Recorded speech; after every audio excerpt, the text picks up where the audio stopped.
Just a quick recap for those that didn't watch my previous videos.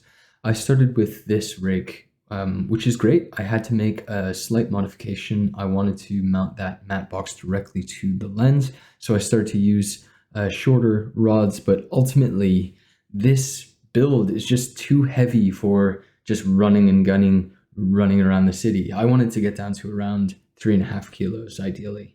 And while my call to action in the last video was to find me a solution to that, I actually found one myself.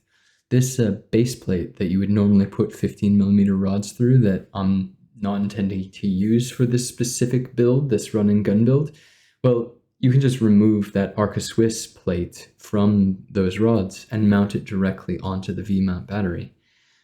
Obviously, for some situations, I'll still need to use those rods and need to use a different setup for this, but for this run and gun build, this actually works really well from what I can see so far. So I tighten that in, and now I have a way of mounting that V-mount battery directly to the bottom of my FX3 cage because it's Arca Swiss on the bottom there, which gives me a really clean, tidy setup as well. That port there on the side of the battery is the USB-C port, and right above it is the USB-C port for the camera.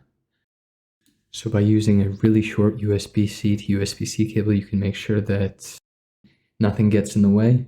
And there it is. There's a really, really lightweight setup, no handle, anything like that, and that's 3.5 kilos. Quite often you'd want the monitor on at the very least. So ultimately with everything on, meaning microphone, top handle, monitor, you're weighing in at less than 4.5 kilos there. Once again, thanks for watching. Let me know what I did wrong in the comments.